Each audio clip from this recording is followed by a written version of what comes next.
Anybody know geometry? It's combination of geo plus metry. Geo plus metry. Geo means होता है आपके पास अर्थ और metro means होता है measurement. So basically geometry is used for the measurement of earth. कहाँ पे use होती है? Measurement of earth. अर्थ पर आपके पास बहुत सारी शेप होती हैं. कुछ क्यूबिकल शेप है, कोई आपके पास रेक्टेंगल शेप है, कोई आपके पास स्क्वायर शेप है. ठीक है, उन सभी का मेजरमेंट करने के लिए हमारे पास कुछ बेसिक टर्म्स होती है. ठीक है, उन सब का यूज करके हम क्या करते हैं, उनको मेजर करते हैं. जैसे हमें एरिया के मेजरमेंट के लिए क्या यूज करना पड़ता है? साइड भी यूज होती है ना. कभी हमें स्केल का एरिया भी निकालना पड़ता है ना. तो हमें एंगल्स भी पता होना चाहिए, कभी कुछ हो ना इस तरीके से.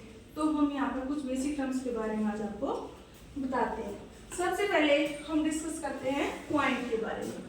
आपको पता है पॉइंट क्या होता है? पॉइंट की कोई लेंथ होती है?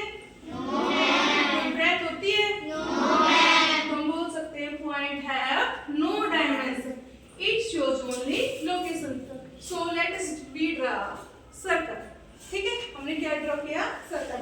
और मैंने कहा ये सेंटर है, तो मैंने सेंटर को कैसे पॉइंट आउट किया? बाय एक डॉट लगा के पॉइंट किया ना. मैंने कहा दिस इज सेंटर. ठीक है, तो पॉइंट लगाया और तो पॉइंट यहाँ पे क्या बता रहा है? सेंटर की लोकेशन बता रहा है आपके पास. तो पॉइंट क्या बता रहा है आपके पास? Only location. ठीक है, उसके बाद आपके पास आती है रे. रे is a line which have starting point but does not have ending point. रे में क्या आपके पास स्टार्टिंग पॉइंट होता है और एंडिंग पॉइंट नहीं होता. हम उसको कितना भी लंबा बढ़ा सकते हैं, बट हमें ये पता है कि रे यहाँ से स्टार्ट हो रही है. स्टार्टिंग पॉइंट हमें उसका पता होता है. उसके बाद आपके पास आती है लाइन. ठीक है, लाइन का कोई ना तो स्टार्टिंग पॉइंट होता ना ही कोई एंडिंग पॉइंट होता. It does not have starting point and does not have ending point. We can stretch so many times. ठीक है, सपोज तो मेरे पास 3 सेंटीमीटर की आपके पास कोई लाइन है, उसको मैं कितना भी एक्सट्रीम टाइम्स उसको स्ट्रेच कर सकती हूँ. ठीक है, कोई भी आपके पास उसकी डेफिनेट लेंथ नहीं होती. अब आपके पास आता है लाइन सेगमेंट. लाइन सेगमेंट जो होता है आपके पास, उसमें स्टार्टिंग पॉइंट भी होता है, एंडिंग पॉइंट भी होता है. बेसिकली अगर हम देखें तो ये आपके पास क्या होता है? It is a part of line which has starting point and ending point. ठीक है, ये आपके पास स्टार्टिंग पॉइंट है, ये एंडिंग पॉइंट है. सपोज ये आपके पास ये लाइन थी, मैंने यहाँ से उठाया ये टुकड़ा ए और बी. ये आपके पास क्या बन गया? Line segment. ए बी से लाइन सेगमेंट. अब आपको पता चल गया रे, लाइन, लाइन सेगमेंट की सब चीजें क्या होती है. अब लाइन में भी आपके पास बहुत सारे तरीके की लाइन होती है ना. तो parallel line, two line are said to be parallel. दो लाइनें होती हैं, उनको पैरेलल तब बोलेंगे.